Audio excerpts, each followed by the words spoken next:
Jumping in really quick to let you know that this is a long video.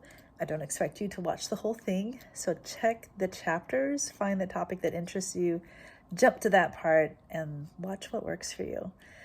But if you really want to just watch the whole thing, I'm not keeping you from doing it either. Enjoy! Well. It's been 7 years, and does this face look familiar? This, if you watched the videos back in the day, we had this lovely person here talking about their work with me 7 years ago, and now we're back again to share kind of like all the things, like what's happened since then, around touch, around mostly touch. We're talking about touch. I was going to say there's a lot of things. A lot of things that have happened. 7 years. And yeah, and one important thing is, I would say, your name is Sam. Correct. And anything you want to share? I don't know. Just thought put it out there in the world. Yeah. Wow. My whole gender journey. Just kidding. So yeah, last time we saw each other, I was identifying as non-binary at the time. Now I'm transitioning to male. So my pronouns are he, him. And I have been socially transitioning for 2 years now and medically transitioning for 1. So started testosterone in January. Okay. Yeah, almost a year. So now I think one thing that hasn't changed is you still are you neurodiverse, right? There's some things that still neurodiverse. What are the things that? What's the list? Do you have a list here? Good. Yes. Okay. Thank you. That's helpful. Yes. Also, not new, but new diagnosis. Sure. Autism, level 2. So medium support needs. That's a whole another conversation to be had about various things, because those fluctuate depending on various, situations that you're in. So new autism diagnosis, new ADHD diagnosis. I still have post-traumatic stress disorder, complex post-traumatic stress disorder. So, and those are kind of my big ones right now. I'm also at this point dynamically and multiply disabled. So like I also have some physical disabilities that are, making it difficult for me to kind of function in regular life, outside of, the 2 days a week that I'm not allowed, but like the 2 days a week that I'm able to work. I think last time we talked, I was a teacher. Now I work in direct care. I guess it's hard to explain the job, really. I mean, in short terms, I work with kids in Department of Family Protective Services. Yeah, in residential direct care. Yeah, in residential treatment. Yeah. And so I think one of the things that I think it was fantastic. Sam reached out to me and was like, I want to talk about touch. I want to talk about all the things that I've learned, since our time together back 7 years ago. And particularly those of you who are watching, listening, who may have some of these diagnoses, right? Like, so ADHD, level 2 autism. Is that what it's called? It's autism, just autism. On the spectrum. Spectrum. You can ask the person. I don't know. Technically, It's called autism spectrum disorder, but I have thoughts about that, as everybody probably does. Yeah. So if any of these things sound familiar, and that might be like something that you're dealing with, or we're going to talk about it. We're going to kind of break it down and figure out like what are some of the ways in which touch is important, not important, how it works in your body. For full disclosure, I don't have a neurodiversity as far as I know. Sometimes I think something might be going on in there. Like, so what you're saying is you're peer reviewed, but not diagnosed. There you go. Nice. I love it. Yes. So I don't know. You never know. Like, I think, who knows? I am in perimenopause, and the mind's doing wacky things these days. If this is take what works, leave the rest behind, right? So this is your experience, this is your research. You have been working a lot. You've been working with other young people who also have these issues. Mm-hmm. You've kind of been in the field with it all, right. And you come highly resourced. And so, if this is something of interest to you, after this conversation, Sam is also available to kind of be of support to those of you out there who might like to continue talking about this. And in terms of, for me, there are things. I mean, Sam kind of came like, hey, there's some things here in your own work that might be helpful in knowing how I can better serve this population. And I'm here to learn. So am I. It's really fun because, nobody can teach without learning. Yes, You right. know, like So- that's the back and forth. That's the fun. That's the point. See, and I would think that I could. I mean, I have this like high self-esteem about like I can work with people with autism. I can work with people with ADHD. Like I can totally do. Like I got this. People with PTSD. I feel pretty confident. But you know what? Maybe there's something that I don't know. So I am here to be like, well, what don't I know? And how could I be better? And I will say again, another full disclosure. I know I have messed up. Because we do, like in the process of learning and stuff. Me I'm like, too. I think I can think of one client in particular right now who I'm sure I failed. You know, like Just one. well, I failed so many. like one that's like, ooh, like you know, when I see them, like, eek, you know, like, oh yeah, shit, yeah. that I could have done better. You know, Sure. especially when it comes to pathological avoidance. Oh, PDA. I got a lot to say about that. I got that. So like, okay, dude, you had that one too. Oh, Okay, yes. add that one on the list. I got that one too. Yes. Okay, so like I think that was the one that kind of like put me in this like new space of like what the heck. So but I'm here again. I'd like to kind of give it over to you to kind of take me through. Maybe we start with some basic stuff. Sure. I'll do my best to do some timestamps so that you all can just jump to the part of this video that relates to what you're looking for. Right. And yeah, tell me how do you want to start? Probably with a disclaimer to say that I am one autistic person. And when you've met one of us, you've met one of us. So I cannot speak on behalf of every single person in the community. I cannot speak across support levels, quote unquote, because that's again another thing that's really kind of debatable. We don't really have a very good system right now of learning how to properly. I hate to say diagnose and treat because that really pathologizes it, and I just don't agree in the pathology model. But you know, we don't have a lot of ways currently in the medical community to properly label the way that somebody needs support. So it used to be high functioning versus low functioning. Well, our functioning changes no matter what's going on. Like especially if we're in a distress, we're all going to be low functioning. You know, if we have enough support, if we have people in our lives that are helping us, we're going to be higher functioning. So that didn't work because you know, a low functioning person can be high functioning in certain other areas, and that's why we decided that it was going to be support labels instead. Level 1, level 2, level 3. Okay. You know, 3 being the needing more support, more substantial support. But and one being needing less support, but still needing support, right? So 1 is not like autism light. It's everything is hard. Yeah. You know, it's just varying intensities of hard and in varying capacities and time frames and situations. So that's why the functioning labels just don't really work that well. And these ones don't work very well either because it changes, you know, depending on you know, what's going on. So I fall squarely in level 2 because the way that they define that right now is that you can't work full time. You're disabled. Like you're disabled no matter what. Autism is a disability. And disability is not a bad word, by the way. I think a lot of people get really caught up in like, I don't want to call you disabled because that's somehow an insult, but it's really not. Like, not for me, you know, because you're really just describing my life. So if you think that my whole life is an insult, then that seems like a you problem, not a me problem, you know. Yeah. And it's a problem that we can all work together on. You know, it's not something that I'm just gonna, you know, be upset at you forever about or anything. Okay, I'm rambling now. So the idea is that also I do that, but I would like to say I think it's important that people. So to some people watching this might be brand new to you. Maybe you have a relative, a family member, a child, a parent that might have some of this. So this might be the first time they're hearing these things. And so sure. I think it's good that we kind of, share. Yeah. So, I mean, that was my disclaimer is that, you know, I can't speak on behalf of everybody. I can only speak on behalf of my own experiences. And I also hope that my experiences are shared amongst enough people that it's useful. So, yeah. So right now I talk. Okay. So I think I can ask. Yeah, I'm going to ask a question.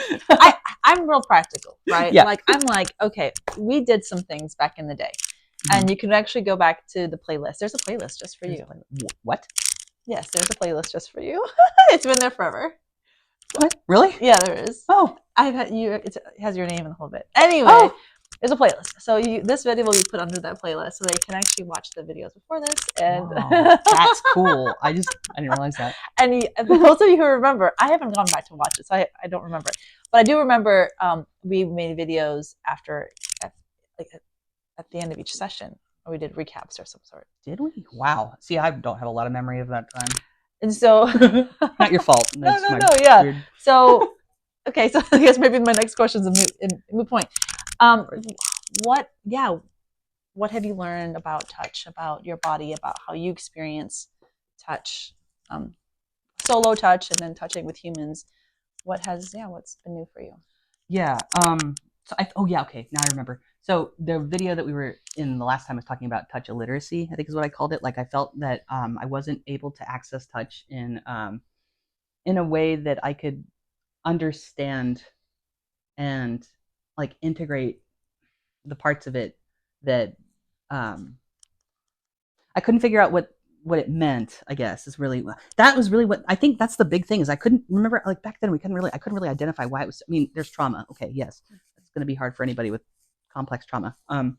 And also I couldn't figure out what exactly it was that I wasn't understanding about it, right? And you had all these really amazing ways to teach. You talked about different types of touch, and we practiced different ones, and it was really, really helpful. And is really the reason why I was able to figure all the rest of this out. I'm gesturing at my bag that you can't see because it's off camera right now, but it's got a bunch of stuff that I'm gonna like show and tell soon in a minute, I guess.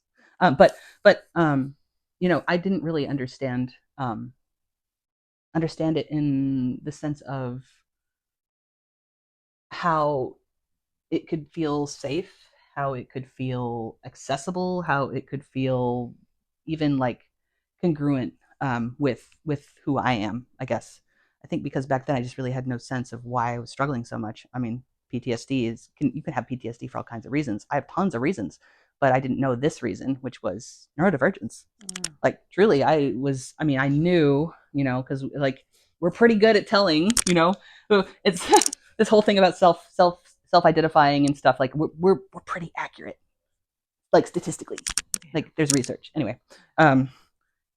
So I did know, but I didn't know because you could spend a whole lot of time thinking, well, I'm just defective, not I have, a neurological difference, right? And especially if you're traumatized, like that idea of it, And I'm just curiosity because I'd love to know your opinion since we're on the topic.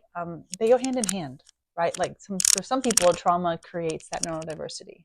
Mm-hmm. Correct. Yes. Yep. And I think some people are born with it. Some people are just that is because of the way that the brain needed to cope and figure how to live. Right. It created these pathways that now you have this way that your brain works. Right. It's different.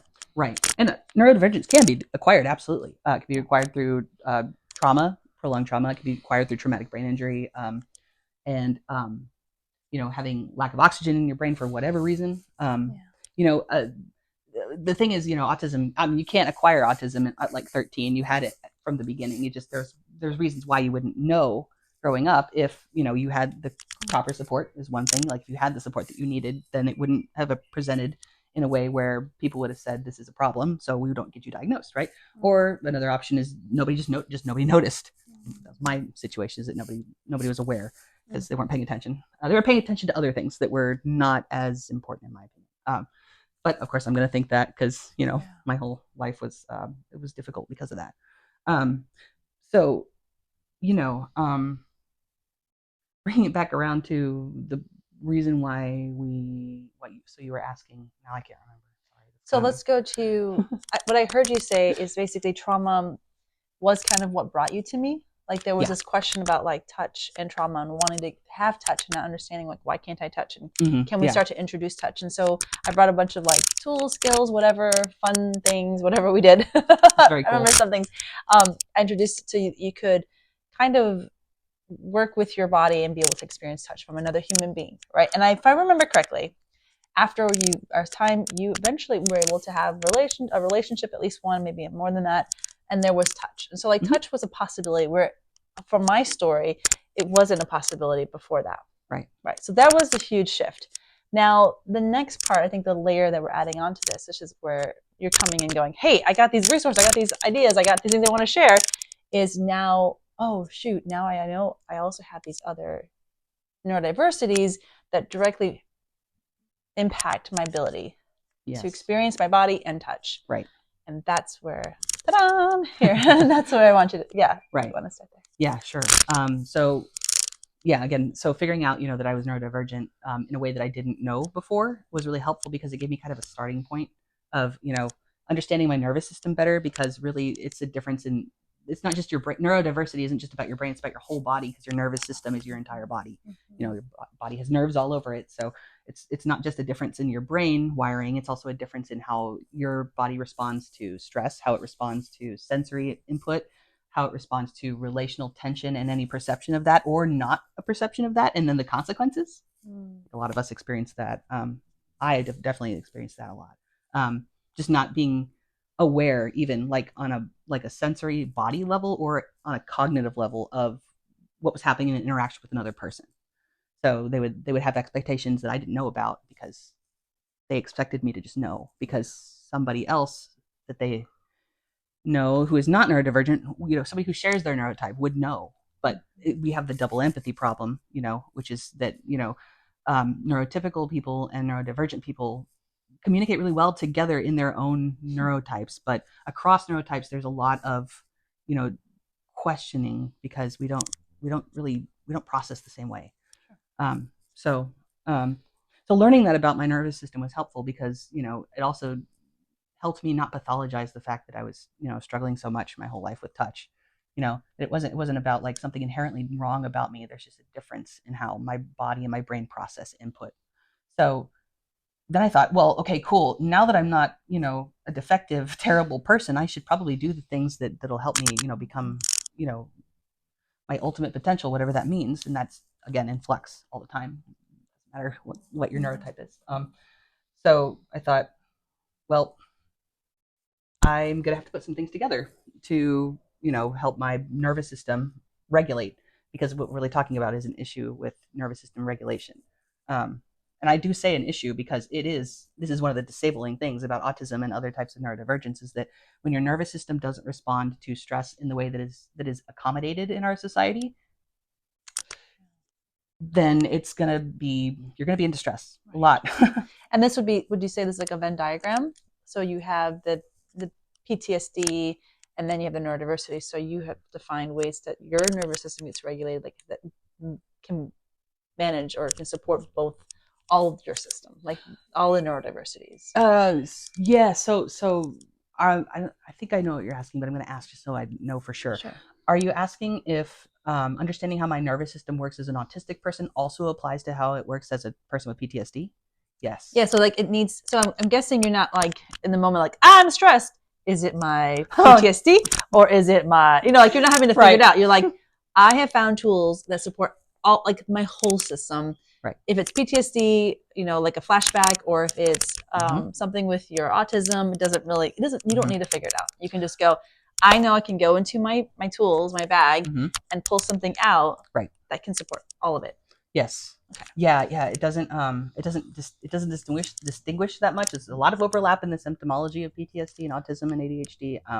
So the tools that help me they help all of me, right? Because we're talking about autism, at least from my understanding of it, and still kind of learning all about that. But my understanding of it is, you know, that because your whole nervous system is autistic, then everything else that you experience sort of lives in that container. Like, there's no part of me that you could take out that would get rid of the autism, right? Which is why it's not a pathology, in my opinion, in the opinion of a lot of people. But, you know, ask. Anyway, yes. So that helped me learn about, you know, nervous system states, like getting into fight, flight, freeze. You know, what happens in your body during that moment? What happens in what we understand right now in nervous system science, which is pretty much a specific demographic of person, and not all of us fit that demographic, right? So a lot of the things, there's some difficult, you know, things about psychology and all that, because there's really a specific type of person that they were studying, and not all of us are that. Right. So, but from what I understand of it, there are plenty of things that overlap that have helped me. So, I guess I could get into, should I talk a little bit about like the nervous system upregulation, downregulation, when that's important, and what that all means? I feel the audience wants to see what you got. Oh, good. Because that's the part I'm really excited about. Yeah, let's go there, and then we'll pull those pieces in as they. Sure. Yeah, we'll talk about. Okay. Yeah. Cool. Yeah, we can do that. Okay. So I have put together over the years, and it took many years, by the way, I think well, it's been a lot since we've seen each other, but it's been longer. We've been trying to put this together. So it's a bag filled with various items that help with certain parts of my nervous system, and it's tailored specifically to what I need in certain situations. Whether I need to be pulled out of dissociation, or if I need to be calmed down from a fight response or a flight response. The things that work for me kind of change depending on what which one it is. So let's throw an example. sure. Dissociation, since you mentioned that. Suddenly, and that for those who need to know what that means, you can define it, or basically, I would say you suddenly become disconnected from your body. But is that pretty simple? Yeah. So dissociation, disconnect from your body, a sense that your surroundings aren't real, a sense that you're not real. You can't feel your hands, everything's cold, your ears are ringing, you can't think anymore. You're just existing, and you may or may not be in a place that feels safe. Usually if you're dissociating, it doesn't feel safe, but you may not feel that. You may just not feel anything.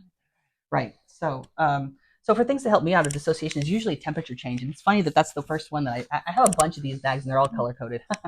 But it's funny that, that was the first one that came up, is that I have some things that help me when I dissociate. They're typically temperature changes. So like this is an instant cold pack. Just break it, like pop it, and it'll shake it, turns cold. Put your hands, put your weight on your neck, anything like that can be really helpful, because it takes your brain out of whatever space it's in and puts it into your body immediately, because it's such a quick change, the temperature change. We're very sensitive to those things. At least I am very sensitive to those things. So I have an instant cold pack here. I have an instant hot pack, which I've used, but it's really cool. You just break this little metal thing. It's a liquid. Typically it's hard right now. But it's typically a liquid. You just break the inside of it, the little metal thing on the other side. Yeah, I'm not gonna break it, but you can't, because I broke it already. You just boil it to reset it. Yeah. Oh, you boil it. Yeah, it's a reusable one. Yeah, so they're reusable.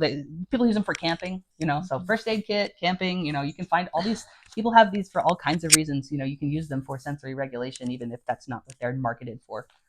And for those who might come and see me, if you bring these to a session, we totally do temperature. I guess, okay, in my world, temperature play would be what we would call that. I don't know if you call it play, if it feels playful to you to use temperature. It can. I mean, it depends. Yeah, it's like a rescue. It's temperature rescue. But yeah, I would be open to having that as part of a touch session. Yeah, good. Sure. That's really good. Because again, yeah, if somebody's starting to dissociate, or if they're even if they're really upregulated, like their nervous system is up really high and they're really, stressing and panicking, heart pounding, things like that. This temperature is a quick, change. And so that'll get you to your body a lot quicker. But yeah, I tend to use cold for when I'm dissociating and hot for when I'm too activated. Oh, so when you said up, is that where the nervous system upregulating thing? Right. Yeah. So your heart rate goes up, you're feeling hot, flushed, everything is just intensified. You would want to cool naturally. Right. Yeah. And when you're suddenly numb, almost feel like the properties of coldness, right? Yeah. Like you're numb, it's frozen, everything's locked up. Then you'd want a heat to kind of melt your body. Yeah. So seems intuitive. I mean, yeah. Yeah. I think it is too. It's the sense that you're going to do the opposite of what your body is trying to do, I guess. Yeah. Which sounds like you're not listening to your body. It's balance, but it's balance, right? Exactly. Balance. Exactly. Yes. So that's the quickest way out of for me. So this is temperature. It's my fastest. It's my number. It's at the top of my bag because it is the quickest thing I'm going to grab. Obviously I've used it recently. So if you run out of things like that, you can also, if possible, you don't have to do this. Obviously it's kind of hard to access sometimes. I have a heated hoodie that runs on a battery. Yeah, I brought it, but it's hot. But yeah, you can adjust the temperature. If you can wear that's discreet. It's this and people can tell. I mean, then again, if you're panicking, people are going to tell anyway. If you're dissociating, people may not even realize it. So having heated, which that's got its own weight to it, doesn't it? Yeah. It may not notice. So that's another moment where you're going to need to really and take care of yourself there. And so for me, that's a heated piece of clothing or something like that. So Okay. Yeah. So that's if there's dissociation or, yeah, I guess. So what if you gave me another example of like a potential scenario? Sure. If I'm starting to get overwhelmed, like by sensory things, if it's Too loud, too many people too around, people, it's crowded. I'm in a new place I've never been before. a lot of input, Lots, yeah. a lot of input or a lot of pressure from people. Like, I need you to talk now. Come on, let's go. Come on, quick, quick, quick. And my brain doesn't process that fast. I just get to like, oh gosh, I'm gonna freak out. But if I need to match some sort of energy like that, then I need something that's gonna be kind of stimulating. And for me, that tends to be fidget items. Which people know tons of things about fidgets, but there's I already brought the 3. I pulled out the ones that I thought were going to be most useful. So you could have stretchy strings. I like these a lot. These are super fun because if you have 2 of them, you can give somebody else one and they can pull on it, and now you have tandem like stimming, or I guess that's what it's stimming, self-stimulatory behavior. The moving using a fidget, tapping your foot. People do it for all kinds of reasons. The ones that are most typically accepted in society are the ones that neurotypical people do, like play with their hair, bouncing their foot. Yeah, play with your shirt, or we tend to do people of varying neurotypes kind of tend to do different ones, and they're not always very well accepted. But fidgets are becoming a lot more popular, which is really good because it's good to have that. So this one's really fun because again, it stretches, which is super fun, but also you can use it as compression, right? If you put it around your hand, it's almost like having somebody hold your hand. If you're not with somebody to give you touch, that's really what this bag is for. Really. I could see somebody. Okay, this is the size right here.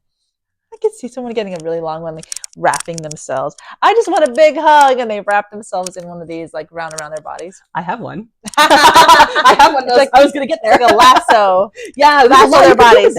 Right. It's just one, right? It's just one, right? Testosterone. Yes, anyway, so you can do a lot of things with this. It's stretchy and fun to mess with. I said fun like 4 times, but it is. You can use it for compression. You can. I like doing this. It's super fun. You can move your hand around like this. So this would be helpful if you're feeling overwhelmed. Yes. It doesn't make you more jittery. It's calm. It's calming to you. It's calming, right? Yes. Does it help your brain kind of focus and just be more selective in what instead of all this input, you're able to like just do the next thing that you need to do. Yes. A lot of people will use reading as that if they're a child and they don't know. They'll be reading their entire lives. Every time the classroom gets loud, they'll pull out a book. Because what are you doing? You're centering your focus on something that you can control, right? Because the whole idea is that like your nervous system's going to get freaked out over things that it can't control, which is most things. So having small things in your hand or somewhere near you that you can manipulate. But other things, other kind of hand. So there's that one. That's kind of a compression one. The things that help me the most are actually like ReTouch things. Which is what? What is? Oh yes. Oops. So one of the things that I taught Sam back in the day, or I don't know if taught, but introduced, was about the elements. There's touch that's directly related to how the elements work. So we have water touch. This is more with people, like one-on-one, but water, earth, air, and fire. Fire is my favorite. That makes sense. And often in a cuddle session, people don't ask for fire touch, which makes sense because it's activating. Yes, it would heighten things, right? But so what is this next one? You said this is more earth. So this is it's like a stress ball, but it's got gel on the inside, and it's a high. It takes a long time to re-expand, so it feels very grounding because you can touch it really hard, like you can push on it. I tend to break things because I have no idea how. This is still a thing. I still don't know. I can't tell how hard I'm holding things, or I don't have very good interoception, which is my understanding of what my body is doing, what it feels like inside my body, and then also there's other what your body's doing in space, vestibular. Anyway, I'm gonna go off on that. I don't need to at the moment, but. So this one is it's very grounding because you can just you can squeeze it as hard as you want. It's not gonna break usually. I've bought a couple. Look, I've got a couple of them for a reason because I still do tend to break things, but these are pretty high density, high. You can do a lot with them. So so you can press on yourself even like. Right. So the earth touch is related to pressure, and so when I'm giving earth touch to someone else, I might put my body on them, put my weight on them, weighted blanket, put pressure on their foreheads, You could put this forehead. I do that a lot. that one. I do that one a lot. It's the pressure, right? It's pressure. Yeah, it's the pressure. It's the sense of being grounded, you know. You know, so you feel your body less as though it's floating, you know. If you're in a heightened nervous system space, again, things are scary because they're out of your control. So this brings you kind of back down to things, back down to earth. So that's Earth Touch one. This one is fire.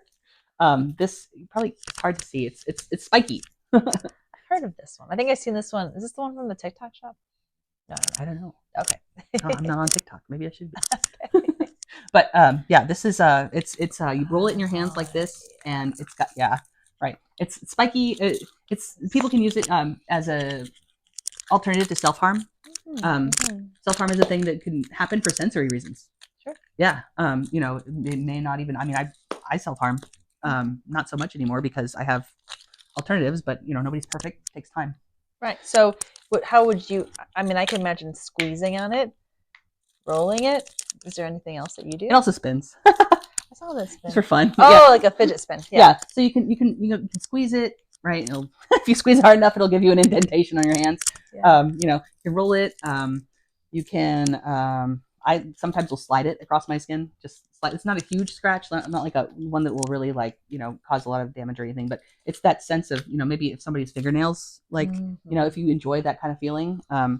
Again, very activating I love it. For a lot of people. Me too. It's one of my favorites. So, yeah. So this is, I use this one a lot when I am, when I have a very hot, like if I'm watching a movie, I use this one a lot because there's a lot of stimulation. There's lights flashing, there's sound, there's people reacting next to me, there's me sitting. I notice all these things because my nervous system doesn't filter, right? And that's really the big thing that causes sensory overload for people with neurodivergence is that our nervous systems just don't filter the same way. It's hard to focus on one specific thing. So if you give yourself, again, the thing to focus on, it helps make that seem a lot less scary. So when you're watching like a scary movie, which you would want to watch? Yeah, something that I would choose to watch. You choose.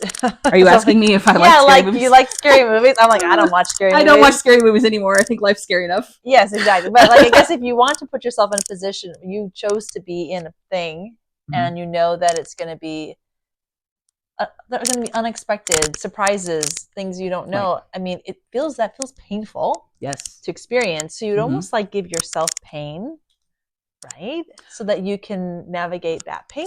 Is that what's happening? It can. I mean, I don't know if I'm the kind of person to talk about pain because I have fibromyalgia. So like pain for me, it doesn't mean harm, which is its own like scary, weird things. And anyway, but like, usually pain signals harm to us, right? But we can dissociate so much from that response, even not even just somebody with fibromyalgia, but other types of neurodivergence, even, to like, have something that you can use to substitute what would actually harm you with something that just gives you the stimulation you're looking for is a really good, helpful thing. So, I've found for myself. So like, here's what I'm my curiosity. I'm watching a movie again. Mm-hmm. So let's imagine you want to watch a scary movie. This is going to be scary, right? It's going to freak you out, right? Yeah. Maybe painful, right? Not cause suffering, but you chose it, right? You're choosing to have this experience. You don't want to dissociate. Right? Because you want to enjoy it. Like, you don't want to be like, suddenly you missed the movie because you had a reaction. I'm assuming that this type of thing would keep you, like, almost like giving yourself a little bit of pain so you can manage. Does that make sense? Like, I'm like redirect. Kind of like, maybe? You're in control. That thing may want to, like, that thing's not going to be in control of what your experience is. You're going to be in control of it. Right. Does that make sense? It does make sense, yes. So I'm curious if that feels like that's in alignment, or if there's some other. I mean, I don't know how you. Yeah, I don't know what I would like to know what it's doing physiologically, like because. Yeah, maybe I know the least about this one. Okay. Of all of them, like this is also my newest one. Okay. To be fair, but like maybe I know the least about this one. I don't. Like people that go through really hard things. Yeah. They have pain. They will give themselves pain. Right. Because they're in control of that pain. Mm-hmm. Yes, that's real for sure. Right. And so like here we're doing something very benign, talking about like a movie, right? Mm-hmm. I don't want to watch scary movies because I don't want that I'm very sensitive. So, again, like I don't know if it would help if I kind of was giving myself a little bit of like pain that wasn't going to harm me. We're not talking about self-harm. Right. But we're literally just like this thing that's going to kind of keep me in my body. Right. Yeah. So Might help me better deal with the thing that's coming. right. So you can use it to stay present. Right. Right. Instead of using it as not necessarily as a distraction from something in such that it's going to harm you, but as so that it's going to keep you in the room. Right. And not dissociate out of there. And Because then you want to watch the cool, fun movie that just came out in the movie theater. Right. I don't know. Yeah, maybe you do. People like what they like. That's cool. I see a lot of stuff already that I don't. I don't do it. No. But I mean, I was just thinking of a creative way to use fire touch. Yeah. To support someone. It's like a distraction, right? Like fire touch is activating in a way that distracts you from something else that's activating, right? So yeah. So one of the ways I've used fire touch in a session, it's not usually a cuddle session, but it might be with somebody who in my ReTouch sessions, somebody who says I could touch them and they say I don't feel anything. I don't feel anything. Like I could do this. Yeah. I could do this, and like I don't feel any of that. Like and so sometimes they need a little bit more of intense touch to oh, I feel that. Right. Without it causing harm. Right. And then once they're able, like sometimes even waking up the body with some fire touch, then the lighter touch, it's intensified. Like, right. Wow, now I can start to feel this lighter thing because you've woken the body up. Yeah. But, it's all of these are put on the table when, you're looking at what works for you. There's going to be probably some stuff that other people will say, well, I use this. Yes. You don't use it because it doesn't really help you, but, right. But these are the things that right. we found. Yeah. Yeah. It's good. Yeah. Some people just like to be like around people, but not actually touching them, but being very close to them. That is, that's going to freak me out. Like I do not do well at air touch, right? Like just hovering over me. I'm going to be like, when is it going to happen? I'm just anticipating the whole time. So yeah, everybody's got different feelings about various types of touch. So that's actually the fifth touch, which I haven't told. That's new. There's 5? There was 4. But that's not air. That's actually what is it? But you just touched on it. Okay, you touched on it. Is the word ethereal? Oh it's yeah, okay. Ether. Oh yeah. It makes. Oh, it's yeah. Ether. The intention, right?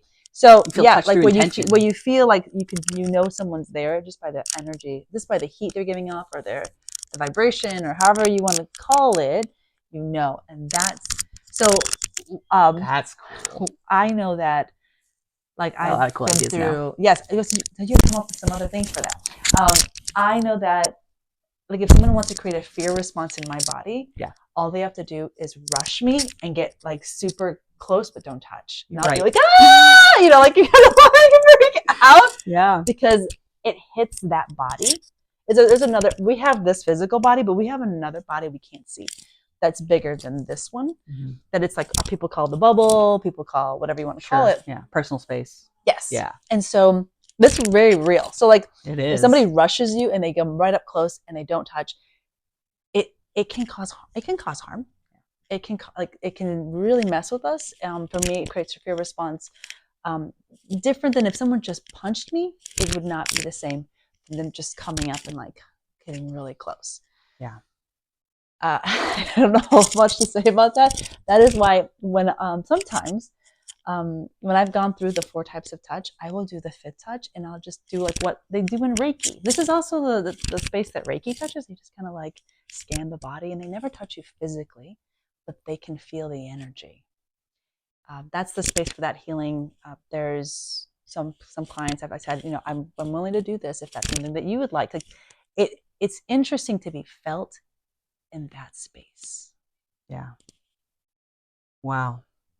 So that's a lot to think about. So you can come back next year. Come back and give us some. What you use for that? 6 years from now. And so sometimes people will do. This is how they use it as well. They'll create heat, and then you can feel it. Oh, we did that. I remember that. Oh, we did do that. It was our first session. Oh, okay. I forgot about that. Okay, so you can start to feel where that spot is, and then you can go through the rest of your body.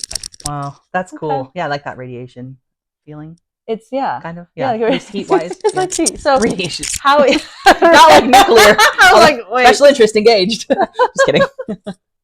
But I would be curious, for somebody who is neurodiverse, that's a very important space to talk about. Yeah. Yeah. Or trauma. I mean, any of it, right? Like, how is that part honored? How could we touch that spot, that place, in a way that can feel safe and can feel good? Yeah. I don't know. Just off the top of my head, I'm thinking it's not possible. but that's only me because, you know, like that's where you come from when you're starting something new, right? This is not possible. But getting into like, not getting too far into it, but getting a little bit into like the sense of how different you feel if you grew up your entire life neurodivergent and not knowing that there was a name for it besides just your name, you know? That sense that nobody does see you or understand you in that space, that radiation like space. It sounds weird, but you know what I mean? Like that space in between that you're talking about, that fifth type. That doesn't that seems like it's a very intuitive thing, but Sure. but intuition is not something that that I really thought that I had a lot of. I really realized that most of the things that I thought were intuition were just very highly sophisticated pattern recognition. Okay. You're just so smart. Well, no, okay. I didn't mean it like that. But, No, good. not, but you know, just like being able to pick up on patterns and things like that in that space between. But that space between is that like liminal between you and me. You know, a lot can happen there, and I don't usually know what's happening there. So I will say how I use it in my cuddle sessions now. There is something I just remembered. Every first session begins with me behind a person, and they're going to eventually recline back into me. And so I'll have them sit in front of me. And this is just for typical cuddling, not like any special therapeutic session, just the regular cuddle session. And before I touch them, I'll talk to their back, and I'll ask it questions like, may I touch you? Like, because the person's mind, they know, like people think like, oh, I'm here for cuddle session. This is what I'm going to do. Like their minds are totally ready to do this, but their bodies may be something else happening. And it is in our backs. I think that there's a vulnerability in our back that's not the same as what we show up in the front. And so I check in, and I just, before I even touch them, I just feel that space. Yeah. And I ask the question, and I check in with the intuition. No one's ever said no, but I want to be sensitive enough that if someone's body said, I'm not ready, that would be, wait, hold on, let's just give it a second. And then I invite them to recline back when you're ready. Yeah. Right. So I'm ready. And it has been shocking to just notice how people pause and they don't recline back. And sometimes it'll be a minute or two. I mean, it'll be a while. Like I think they'll just come back right away, but then they're like, it's intentional. They need to want to do this. Yeah. And then the reclining back, especially for men, it's an invitation to surrender. Yeah. Because now they're not taking care of me. They're in a surrendered position. I'm behind them. Anyway, so I do bring in that fifth without even mentioning it. That is the space. That is the time. But anyway, I think the back is significant. Can I add something to that? Sure. That sense of being in a vulnerable surrender space, not taking care of somebody, but being taken care of, is something that I hear a lot of people, various forms of neurodivergence talk about, because we spend a lot of our time taking care of everybody else. So the space, walking into a room, right? Like constantly the vigilance. It's hypervigilance, yeah, for sure. I don't think that it's possible. I said that, but it may be. Who knows? I don't know what's possible and what isn't. But I don't think I've met a single neurodivergent person who's not in some way traumatized because of how much time we spend focusing on making everybody else more comfortable so that we don't have to take up the space. And I think it's mostly because, again, talking about that space between us, is that it's uncomfortable on both sides. Is that people don't know how to receive us, and we don't know how to be, right, in a space where somebody else doesn't know how to receive us. So our nervous systems are interacting. You know, I think you've talked about co-regulation in your channel before, but our nervous systems are interacting. Absolutely. You know, and if my nervous system is upregulated or downregulated in such a way that you know, I'm fight or flight or I'm dissociated, and your nervous system acts the same way because you don't know how to receive an autistic person or somebody with ADHD or somebody with a traumatic brain injury or somebody who's physically disabled and has a physical deformity or something about them that makes them other, right? Maybe they're not even disabled. Maybe they're just queer. You know, a lot of times like people don't know how to talk to queer people even, you know, for various reasons. And it's like, if you have any kind of part of you that's a little bit different or different significantly, people feel the difference in the space, and that's uncomfortable for them too, you know? So yeah, I'm going to have to think more about I don't think that space is a space that I can be in by myself.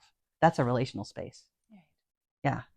you know, I have all these tools for these various other things, but that space requires both people, you know, to be the same nervous system, the co-regulation you're mentioning. Yeah.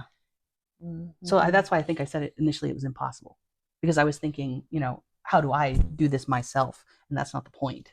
The point is that's the space between us. So that means you have to be there and I have to be there for there to even be space between, right? And so whatever's happening in that space between us, that takes both of us to figure out. Yeah, I can't do that myself. Mm-hmm. That's why it felt impossible. To access the what do we want to call it? You've called it the radiation. Is that what you're saying? Yeah, I guess. To notice. Because the truth of it, for how I understand being human, we don't know who we are without the other. Mm. I don't know who I am without you. Right. Because that's when I meet the contrasts. Yeah. I meet something that's other than me. Mm-hmm. And I'm like, oh, I'm like this and you're like that. Yeah. And so some things about touch we can't, or knowing our bodies, we can't know our bodies without another person to reflect something other. Or to amplify it. Like, I like this and you like that. Wow. Like, now I notice this thing in myself. Yeah. Yeah. You know, yeah, I agree. I think you can't know your body in relationship with others without the other. Mm-hmm. Yeah. You can know it without relationship, I guess, in ways like I can know that the sun makes my eyes hurt. Like I don't need another person for that, but I do need another person to tell me that's not normal, or that is normal, and it's fine. But you needed the sun. I did need the sun. You're in a relationship with the Correct. sun. Yes. Yes, you're right. You're right. Yeah. It could be all of creation, I guess. That's true. You could touch a tree. You could touch lots of things, right? Love trees. Yes. So that's really fascinating, that fifth space. Huh. Yeah, I'm gonna have to think about that a lot. That's really interesting. And I guess I hadn't put it through the lens of someone with a neurodiversity or somebody with PTSD.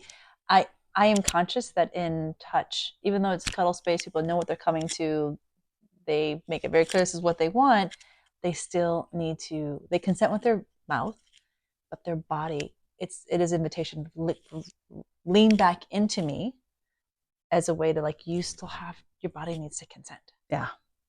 Right. To be in this space. And this is a pro tip for other cuddle professionals.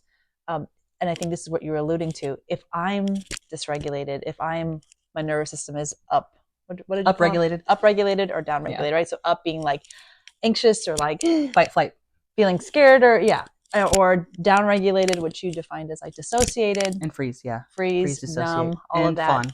And fawn. Thank you. Then that directly impacts the person that I'm trying to serve.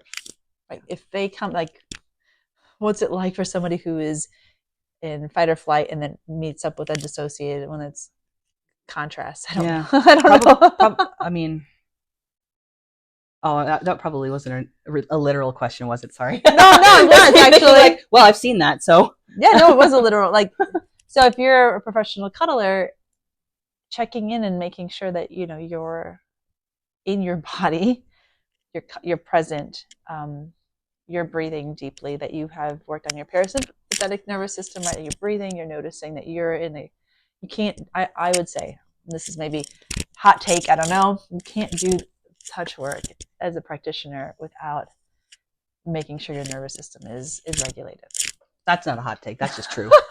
Okay. I'm not a touch professional. But because the hot take is that it will cause harm if you're not either of those.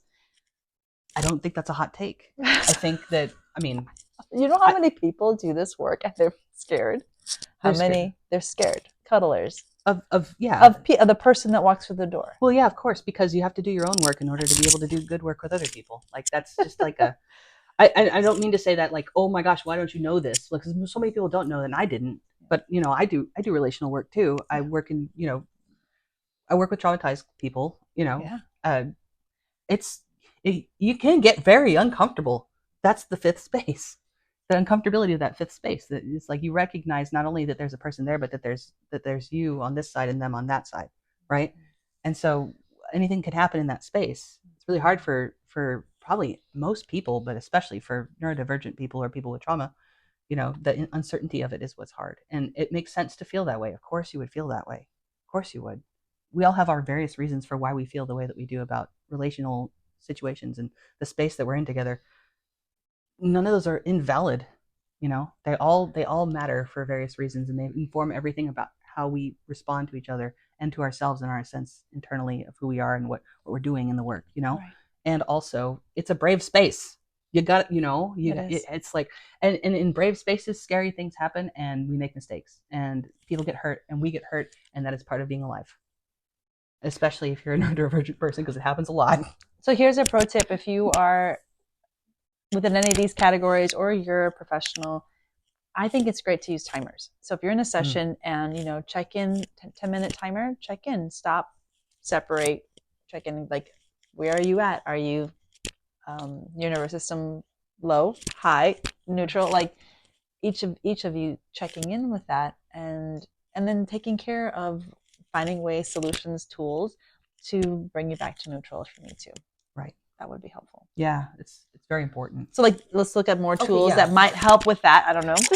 If you bring your bag with you and you're like, okay, I'm having this type of moment, I'm gonna grab something to help me support myself. Right. Yeah. I don't know why I brought this one. Sometimes, again, I talk about like intuition not being a thing, but sometimes like I don't understand why I know things about myself until way later. But for some reason, I really love this cube. I can't solve it unless I'm not trying. I've solved it 5 times in like doctor's offices and while talking to people, but I can't solve it if I'm looking at it and paying attention. Are you serious? Which is really silly and weird, but it is what it is. I don't actually know how to solve a Rubik's cube.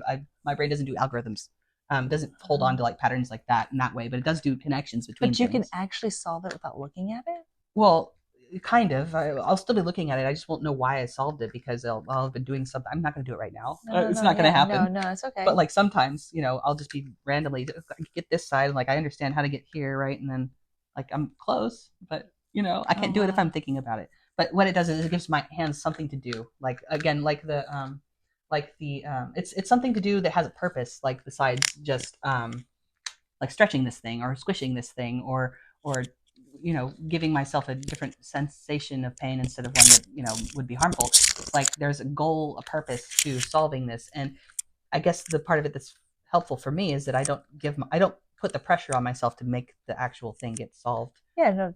I just enjoy the feeling of moving, manipulating something, and it changes because that's a way that I'm controlling. You get to control something. Yeah. So that's fun. I use this in like meetings with people, or like if I'm at a work meeting, if I'm having lunch with somebody, I'm out at public, and I'm, you know, or I have my doctor is talking to me about something. I'm usually messing with this, or you know, and it doesn't mean that I'm not listening. In fact, I'm listening better because of it. You know, because I'm not my nervous system is centered and it's, you know, present. So and then I could be cognitively present as well and take in what's being said. So this one's really fun for that. So I have smells as well that help me because, you know, your sense of my sense of touch goes beyond like what's on the outside of my body, which sounds weird to say. That's probably a better way to say that. Interoception technically is the word. It's like understanding, you know, if you're hot, if you're cold, if you're hungry, if you have to use the bathroom, if you're dizzy, if you know any of those things. I don't have a very good sense of those things. I can't tell hardly any of those. I need timers for everything. But if I'm, you know, getting to a place for like where I'm getting dissociated, or again, like if I'm getting to any space where I'm distressed, having a smell can be helpful. I have this is a mint smell. It can be kind of activating, right? Kind of brings, you know, it's really good. It's a hand sanitizer as well, so it's got that menthol, which menthol is a huge thing that helps me a lot for various, you know, reasons. Again, it gets me into my body. And then I have lavender, which is, you know, it's my calm down smell. Where do you purchase these? So these are at HEB, grocery store. Those of you who live locally, yeah, you have HEB or your local grocery store. You're saying. Dr. Bronner's is a pretty. It's like they make the Castile soaps and things like that are really like organic and things like that. These were like $2 each. They're not expensive. And I have only used them a couple times, but when I use them, they're really helpful because they either help me get more centered or they bring me up out of dissociation. So this is the extreme. So you have the lavender or the peppermint. Right. Now you can have as many smells as you want, but I'm thinking about space considerations here because I can't take this. I take this back. It's a backpack. You can't. I guess I should. Here's my giant purple backpack full of all my stuff. But you know, I can take this with me everywhere, and I do typically take it with me places where I'm going to be for a long time. But if I, you know, can't for some reason, I have a small bag full of things that I usually keep that help all the time. Because the things that are in here are kind of for various purposes. So. Yeah. Cool. So yeah, you can get these locally, usually, or you can, find essential oils, any kind of a lotion, some sort of smell, can really smells very, you know, very grounding and very, you know, effective, I've found, for me anyway, and connected to memories. Sure. Sometimes. So, yeah, I've got those. This is sort of like the, I'm going back to fidgets. I don't need to go back. We've already talked about fidgets. You can make anything a fidget these days. Well, that's true, and I used to. This is a glove. It's only got 3 fingers on it. Used for billiards usually, or not billiards. Yeah, billiards. Oh. I wear these because I tend to bite my fingers. When I get really stressed out, I bite my fingers, or like I may do it without even noticing. Like sometimes I'll just, wow, oh my gosh, I'm bleeding now, and I have an infection. It's bad. Anyway, Oh, no. so to avoid that, I have things that I can put on my hands to create a barrier. Essentially, if I bite the gloves, I'm not biting my hands. It's again kind of like the self-harm stem, right? Mm-hmm. So these can go. I put these on under the other thing I was about to show you, which is a fishing glove for people who are trying to get a fish off of their reel. Fish can bite you if you're not, careful. So this goes over here like this, and now I have something that I can just mess with.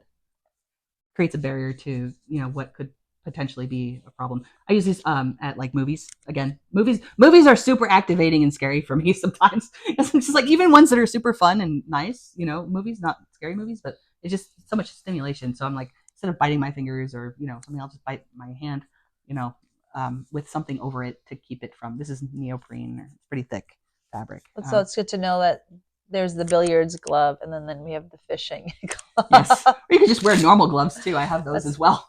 You go to Dick's or Academy or whatever. Yeah, either of those places. Your sporting goods store. Right. So either of those places, it's gloves. I keep those with me. Everybody knows what sunglasses are. As you'll notice, probably I have blue glasses. I didn't notice. Yes, that is because blue is a color that is grounding for me. I also have synesthesia, which is a neurological condition where your brain responds to stimuli with something weird or different or not typical. Mm-hmm. Could be a color, could be a smell, a sensation. So if I encounter the color red, now I'm stressed because it's a activating color for me. Blue is a not activating color, it's a calming color, but it also helps with my headaches. So keeps me from getting headaches. I get a lot of headaches from overstimulation. Sure. So so sunglasses can go right over these. Like they're not super stylish or whatever, but like they're not Ray-Bans, but like they do what I need them to do in the moment. I carry these with me if I'm inside. People are like, oh well, that guy's just doing weird stuff. I'm like, well, what else is new? So you have no idea. If you've gotten to this age with all this stuff, you're gonna be weird, right? People are gonna see you as weird, and who cares at this point? Yeah. No, it's good. It beats the alternative, maybe. Oh, I actually don't even know what the alternative is. What is the alternative? Yeah, I don't know. What does that even mean? Yeah, it's their problem, not your problem. Yeah, these are more fidgets. This one vibrates. Vibration can be helpful, especially.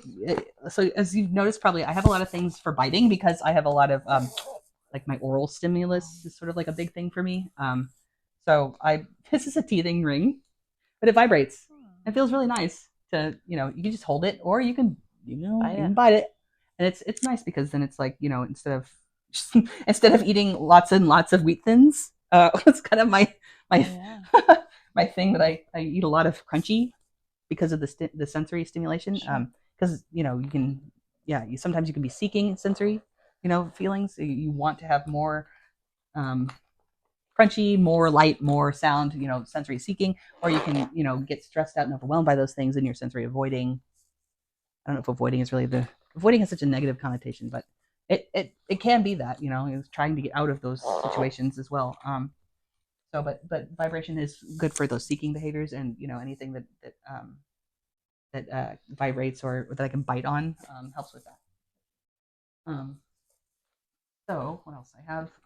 So we did temperature. We did things for mouth. I talked about menthol.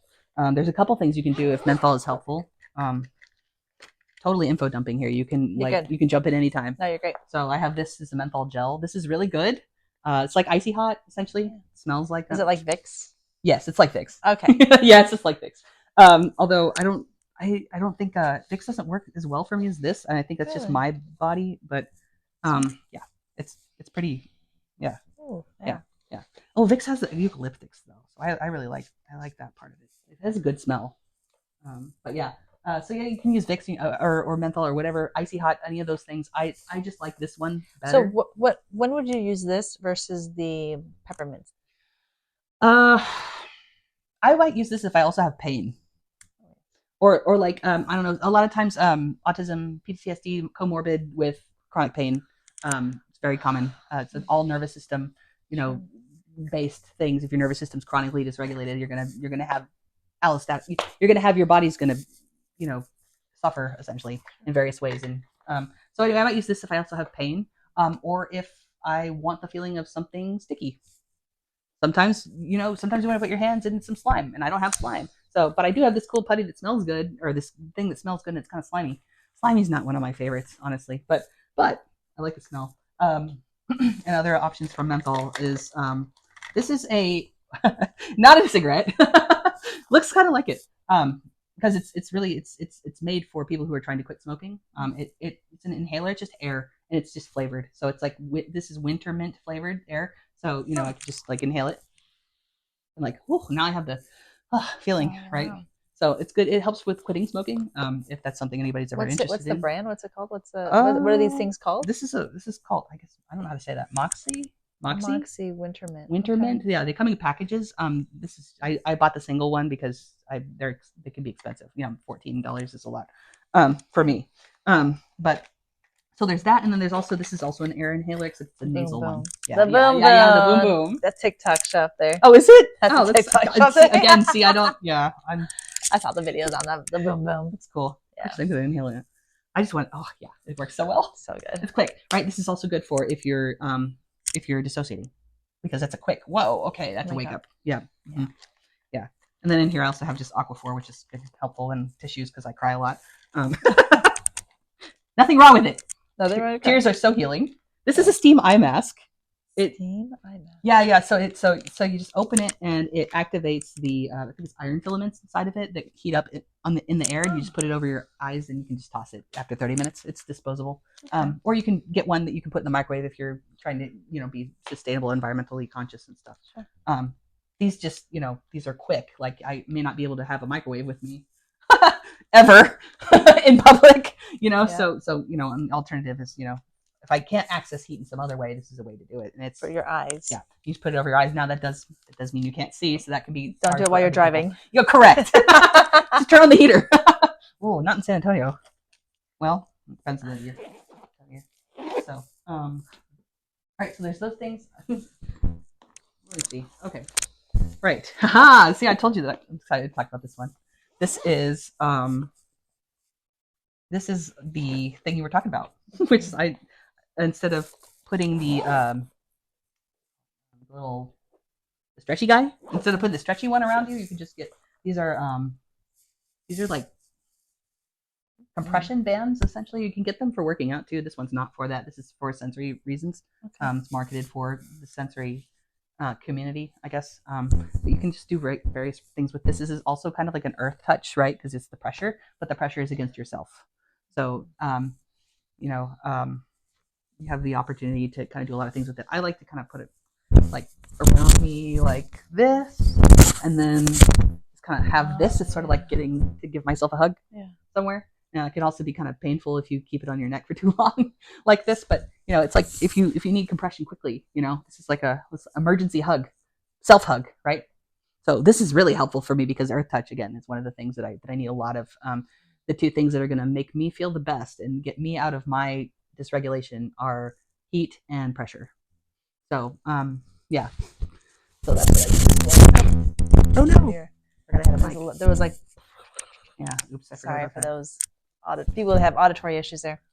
I was just thinking, like, this might be fun to wrap around my head. Yes, lots of ways. Yeah. That pressure here feels really nice. Yeah, I want the head pressure. It's really nice. Yeah, I have something for that specifically too, but that's also, that's not going to make you, not be able to see.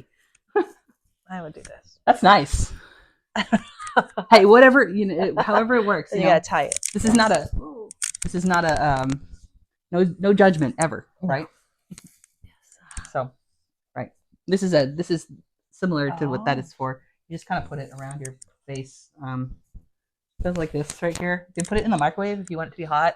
Put it in the freezer if you want it to be cold. It's usually used for migraines, and I also have migraines.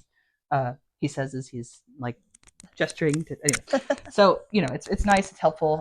It's a good feeling of pressure around your head if that's something that's important to you. Do you want to try it? Yeah. Ooh, and it's heavy. It's heavy. Yes. It's filled with gel. A weighted blanket for your head. Yeah. Yeah, and it's cool, so it's like a really nice feeling of like. Oh, it's really cool. You get like the pressure pushing in. If you have a headache, usually that's helpful, at least for me. And then it's also cool, or you can make it hot depending on if you put it in the microwave. This is the temperature just as it is That's normal? air temperature, yeah, normal temperature. Because like I could see somebody bringing one of these for my cuddle session. They just may want to like put this on and then cuddle. It's nice, right? Nice. Yeah, it's a good feeling.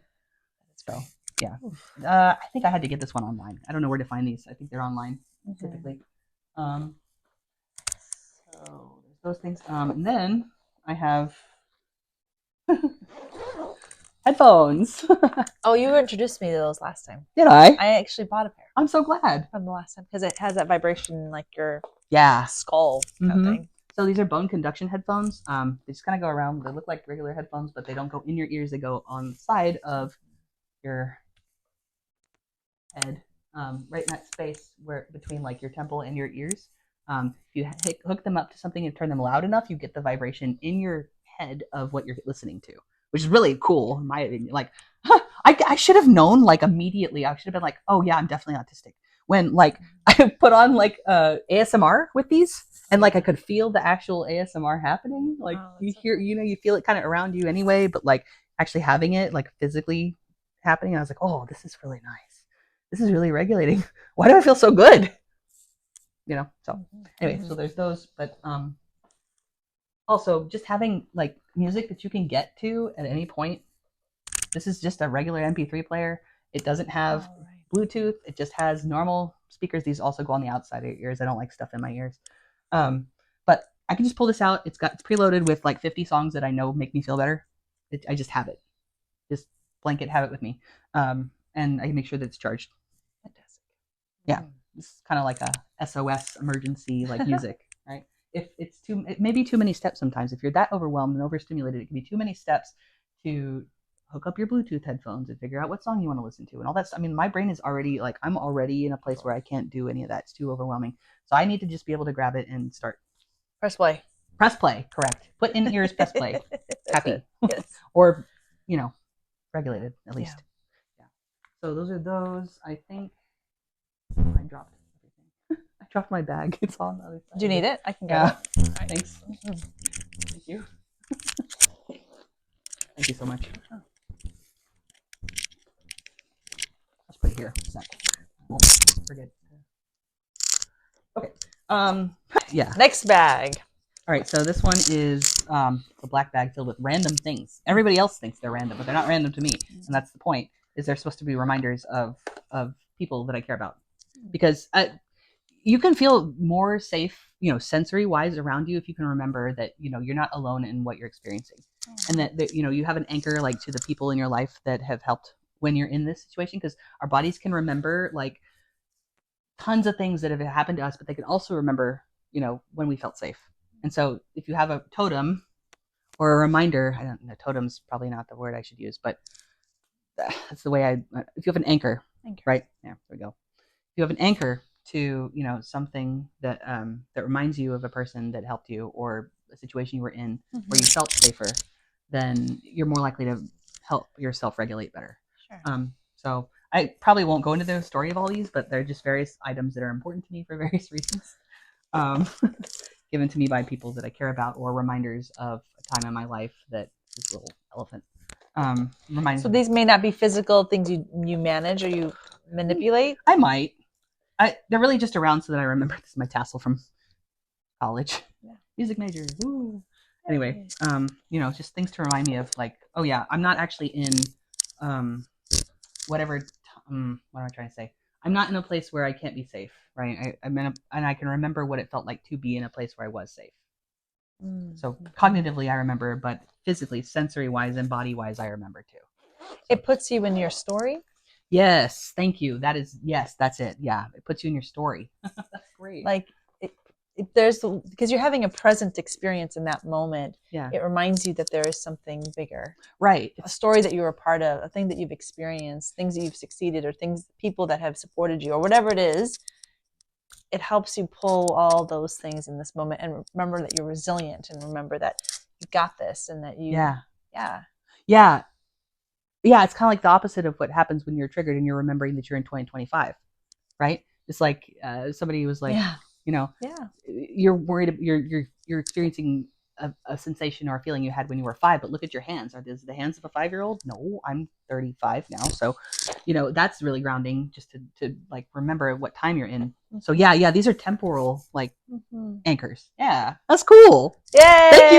Thank you for giving me vocabulary for that. A lot of times I struggle to be able to understand and express, what I'm going through because I don't have the right vocabulary. Well, I got you. Yeah, thanks. That's really helpful. that was exactly what I needed. Thank you. So it's kind of there's more, right? There's just one more. Because I want to do a quick little recap because I'm noticing some themes, right? Oh, please tell me. Yes, very excited. So when we're thinking about like tools and things to use, again, you can use them on your own. You can use them when you're connecting with people or connecting with different experiences, or even in a cuddle session. I'm sure you can bring these into it. You're looking at elements. There's the 5 now. We talked about 5 elements. If you add the ether, right?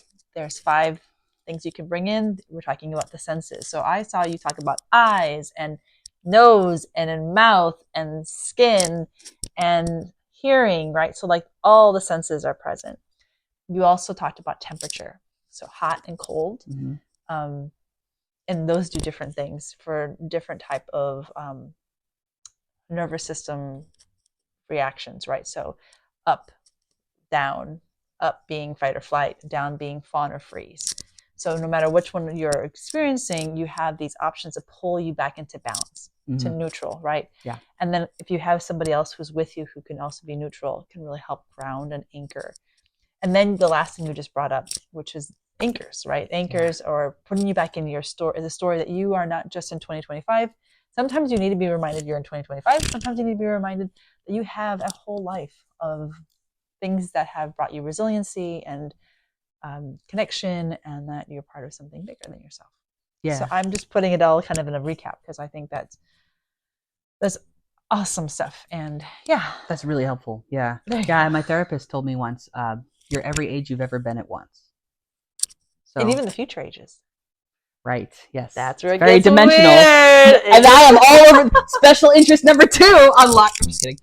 No, you're your 80-year-old self too. Yeah. Or 60-year-old self, or however age you think you might make it to. I'm my 657-year-old self. Yeah. I'm my negative 23-year-old self. Oh yeah, I can get real deep. Wow, I love that. Yeah. Anyway, because then we go to past lives and then future lives. But they're all the same. And time isn't real. Right. This isn't real. No, this is real. No, stop. I'm going to dissociate. Existential crisis. Right. Nihilism kicks in. Oh, here we go. No, I'm an absurdist. I don't do nihilism. Oh, right. Okay, fantastic. I'm down for that. Yeah, but okay. So last thing, or last bag. This is my red bag. Red is not a color I like. I don't have this. I do have this. I only have this because red is the color that everybody associates with emergencies. This is the bag for other people to help me.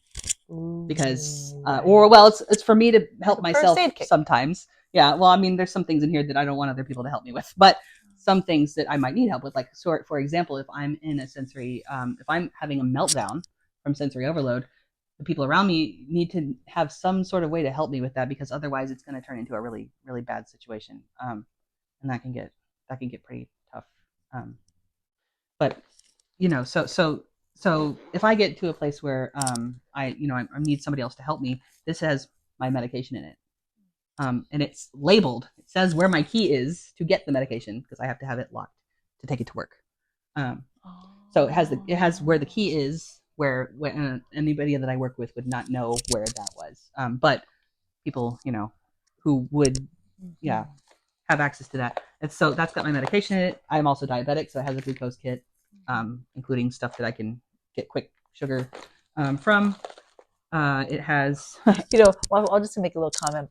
Throughout this entire video, you would just keep dropping these things that you have, just by the way. You're like, oh yeah, I have that too. Yeah. Oh yeah, I have that too. I have fibromyalgia and I have diabetes. like we talked about the original things you have, and then we've been compounding and adding on like there's a lot, you Yeah. know, that people, you know, Thanks for pointing that out. I mean, there's these, having diabetes does play into a lot of this, like the vigilance of like, how am I taking care of myself? Am I getting my physical needs met? Like all of this stuff. So you can't just stop eating a day during the day. Right.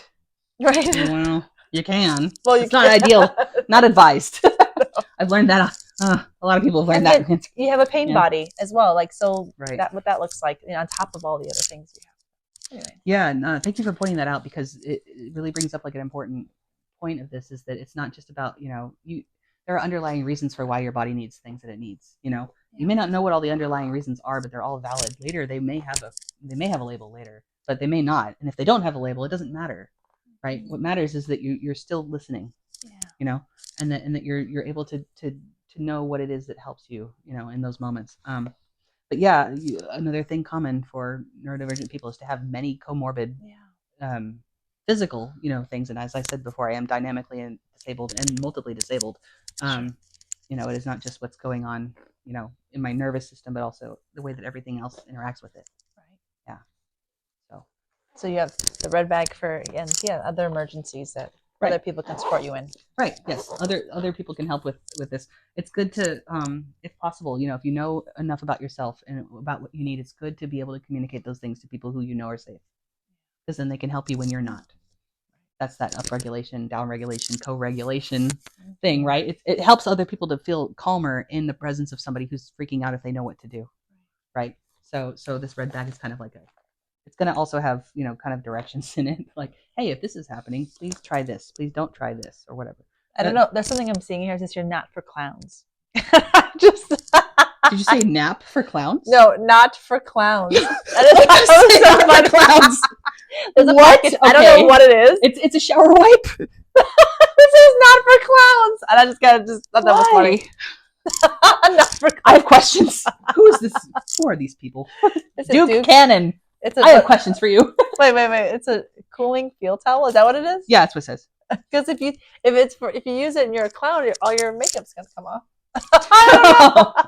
Is that why? I don't know. That's a better guess than I would have. It just said not for clowns, and I was like, wait, what's not for clowns? I don't know, but it's got an axe on it. Why does it say? Why is there an axe? Not for clowns with an axe? With an axe, but an X through it, right? Like don't. Yeah, like a. I don't know. No axe, not for clowns. Oh, is that like a jab at Axe body spray? No, I don't think so. I'm just saying. All right, well, we can't. Whatever's in this bag is not for clowns. Okay. So no red nose though. Yes. Yeah, that's it for the things that are in my bag. Yeah, I think those are all my things that I came up with. The categories and stuff, like, you know, everybody's going to come up with their own things that work for them. But at least when you think about creating your own bag, you might think about those categories I had mentioned just previously. Right. And also, you know, something to pay attention to is how do you feel in space? Do you like spinning? Do you like moving? And I have a hammock in my room. In my room, my overhead lights are like a specific type of, you know, frequency of color, and they change during the day depending on what I need. You know, some things are more and less activating. You know, being able to swim is really helpful for some people because it activates like all of your body's senses kind of at once in a way that's grounding. Well, depending. I also have trauma with water. Woohoo!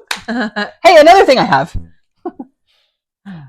Anyway, you know, but so swimming is one of those good things. You know, being involved in an activity that you love that also helps sensory wise. Like if you play an instrument, for example, I'm also a musician. You know, getting to move your hands in a way, you know, there's a lot of different ways to stim, right? That all of those are good things to do for yourself. You know, to get you into your body. So like if you're dissociating, sometimes it's better to stand up if you're not going to pass out. Hopefully. But if you're gonna, you know, if you get your body moving, that can be really helpful as well. So yeah, all these are sensory things that can be really super helpful for neurodivergent people or people with trauma, or literally anybody in any, you know, situation where you're stressed out. You can, you know, like do what helps your body. Like that's probably it's a good way to treat yourself. You deserve it. Yeah. So we're gonna transition to this other question that I have for you. Sure. That is, now that you know this all about yourself, and since I haven't seen you in 7 years, what have you needed to learn, overcome, experience, share with somebody else that you might want to experience touch with? Oh, yeah. Good. Wow. So that's a great question, and one that I feel like I should know how to answer immediately, because it's been so much growth. It's kind of hard to like backtrack sometimes over all the steps, because steps are a thing that I struggle with, right? Being able to break things down. Can you ask a more specific question? Yeah. So you've learned a lot about yourself over the last 7 years, about how your body works, what you need, these other conditions. I don't know if that's the right word. Like the things that have come up that you've learned how your brain works. Oh, yes. That kind of stuff, right? So you know all that. Now you're wanting to engage with friends and with maybe lovers or partners. Yeah. And you're wanting to experience touch. What have you used? What have you needed to share with them, or how have you navigated touch with others? Now that you have this extra information about how your body works. Right. Got it. Thank you. That is helpful. It depends on a lot of things. I don't really understand labels very well when they come to people. So like someone could say, I'm your friend, or they could say, I'm your lover, or they could say, I'm your family member. And I know there's different rules for all those things, but for me, difference in the rules is dependent on the person, kind of like, you know. So if I'm gonna talk, if there's somebody that I want to like have like regular physical contact with, like I have to be very specific about the things that I want, and the things that I need, and the things that are helpful and not helpful. But it took me a really long time of trial and error to figure out what those things were. And in the process, it was, not everybody wanted to stick around for it, which is understandable. People have their choices to make about their life and who they want in it too. All valid. Still hard, but valid. So okay. Wow, again, sorry, I'm trying to think outside of my neurological language about trying to categorize people by those kind of labels and give information about it, because I think other people do that. Okay, so if there's somebody that I would like to, I'll go back to that. Sorry. So I'll go back to like somebody that I want to have regular physical contact with, platonic contact, not romantic contact. Again, things don't make a lot of sense to me, but it's dependent on the person. Then I'll say something like, hey, if you're going to hug me, I need you to hug me really tight. We can have hugs. Absolutely. Let's have hugs. I'd love to hug you anytime. Just make sure that I know you're coming in, like you make a gesture or say, hey, can I hug you? And that can be kind of awkward, I guess, for some people who are used to just knowing, like when somebody, seems like they want touch or wants to touch you. I don't ever just know. So it's helpful to have things like that said up front. If you're going to hug me, I need you to hug me really tight.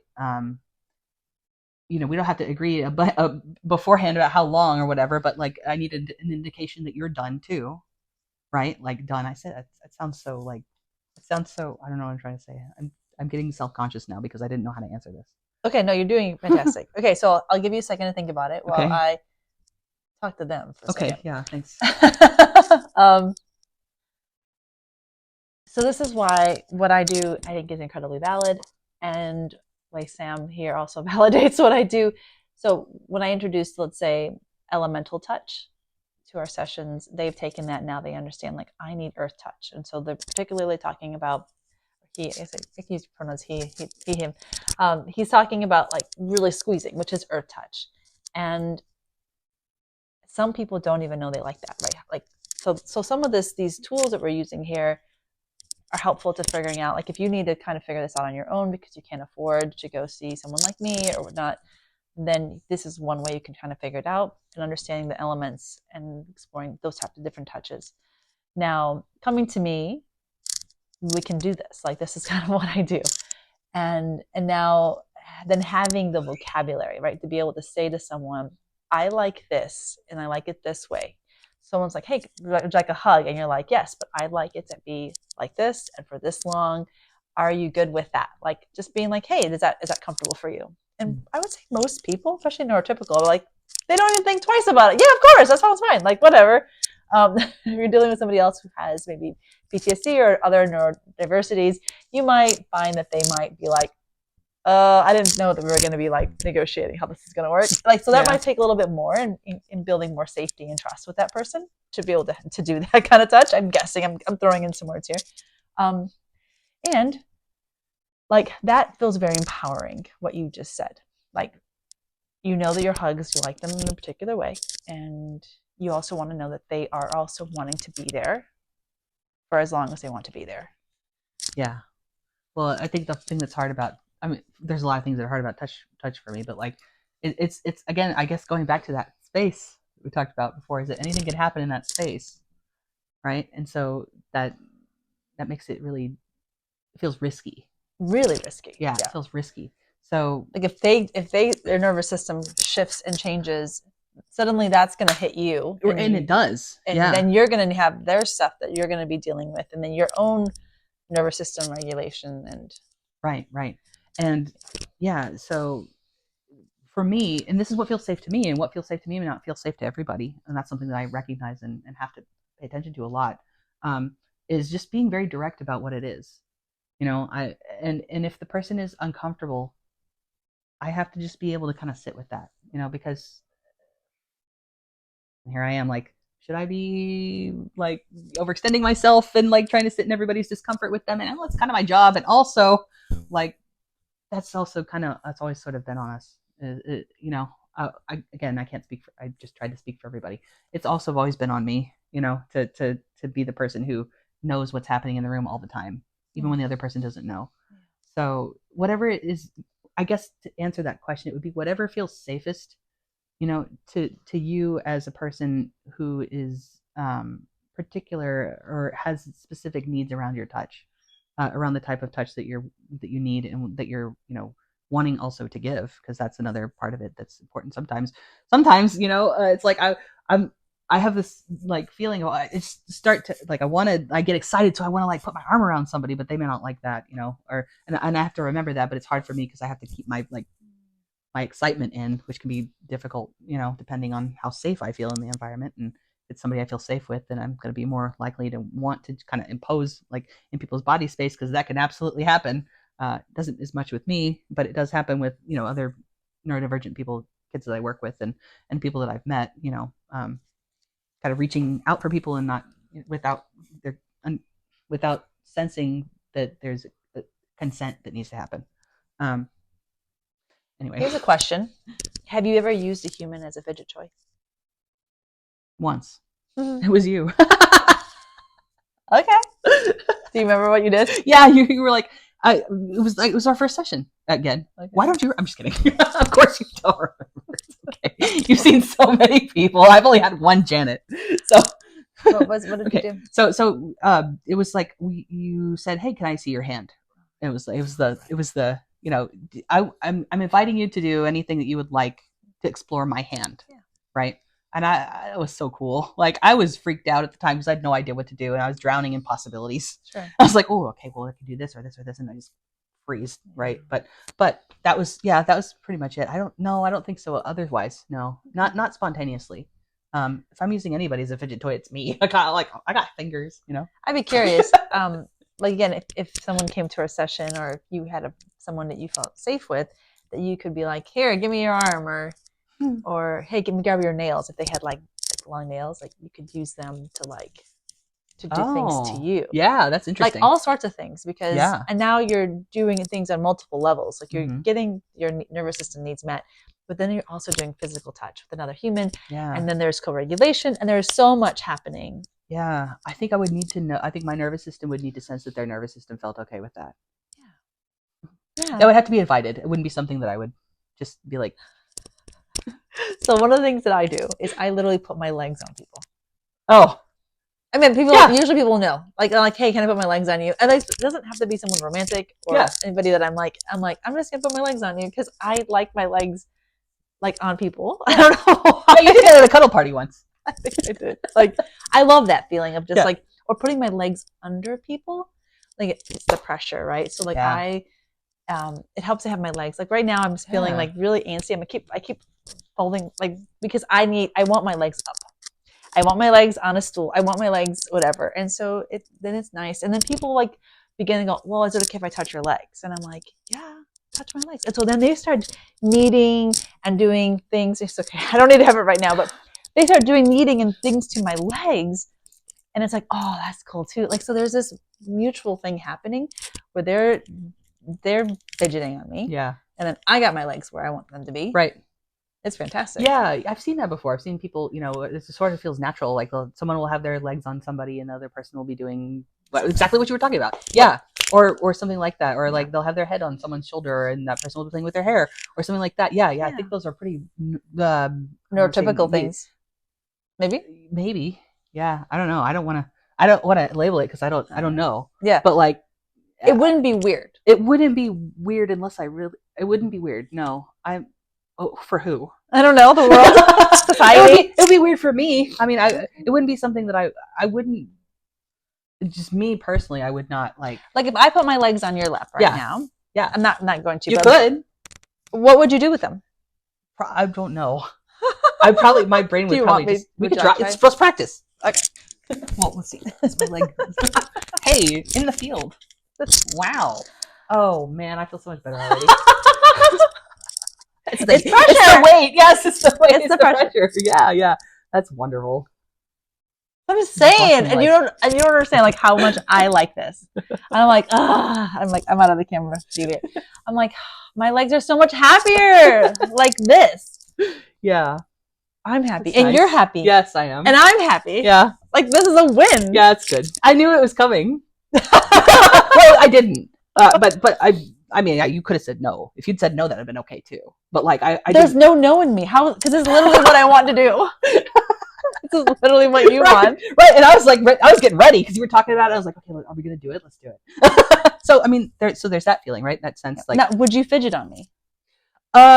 Would you need it? I wouldn't know how. Like, I guess the only thing I can really imagine is like tapping. Maybe like like you could start like I don't know what you would need. Like, what are your hands? Yeah, I don't know. I think see, this is like, oh, so many options. Again, it goes back to that. Many options. So now I'm overwhelmed by the options. It could be this or that or this or that. 500. If you get out of your head and you do it like that toy that you were.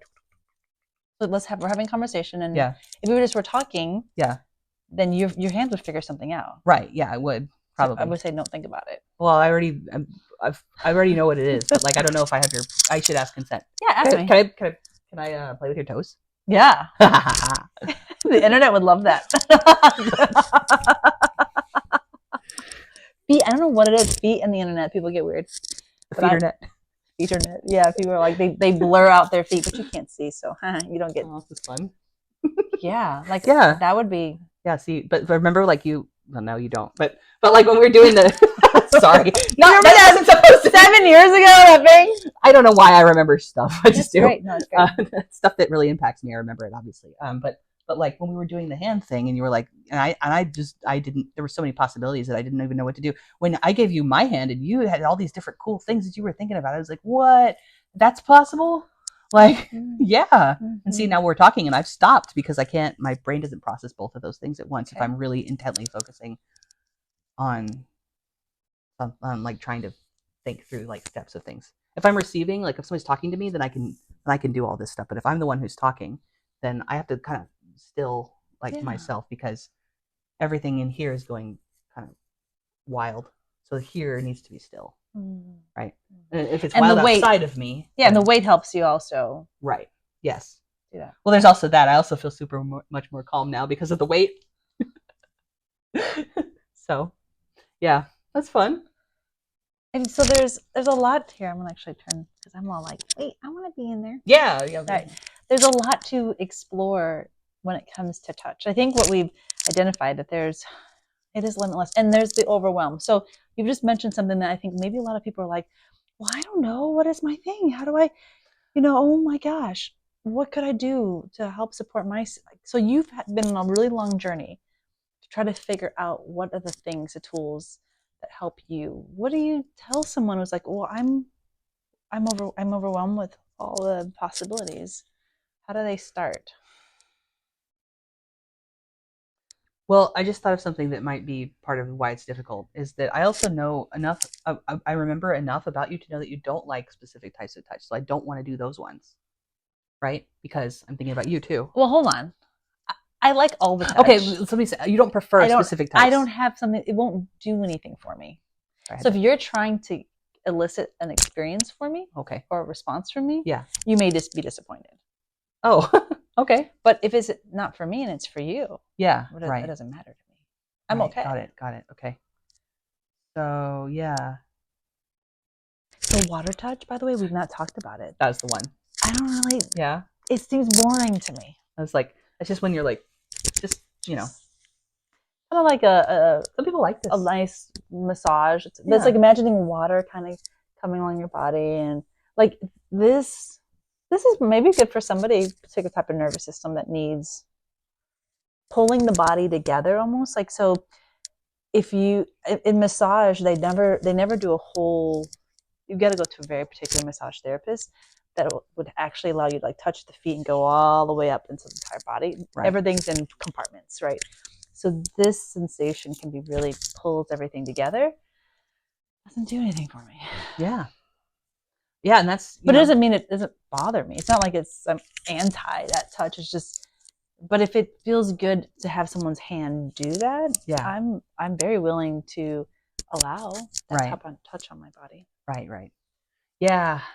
I guess maybe that's some more internal work that I need to do. That sense that like it's okay to let people allow you to have the things that you need. Okay, so here's what's cool. There's a workshop that you could go to learn all of this. The Wheel of Consent. Oh, cool. I actually go to that.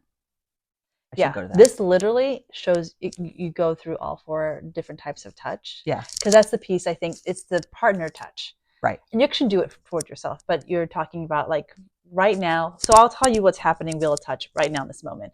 I am taking touch, which means I have my legs on you for me. Mm-hmm. This is serving me. This is for me. Mm-hmm. And I love it. Yeah. Right. And so I'm acting on you. I'm the actor who is getting something out of it. Now you are allowing touch in this. Like I decide to put my legs on you. You're like, okay, I'll use my legs as your lap. Your legs, anyway. I got you. Yeah, the lap. Yeah. Your lap is in an allowing state, right? Right. So those are 2 dynamics. Now, you just said, it sounds like there's a part of you that wants to like serve me. Like you want to do something that might be for me. Like I don't want to do a touch that you're not going to like. So I'd like to touch you in a way that it's for me. So you'd be in service and I would be accepting of that service. But I'm telling you, you don't need to. What would it be like for you to take touch of my legs? So I'm asking you to stim or to fidget on my legs for you. It doesn't matter if I like it or not. Ooh. And that's a very edgy, risky place. Yeah, that's that space.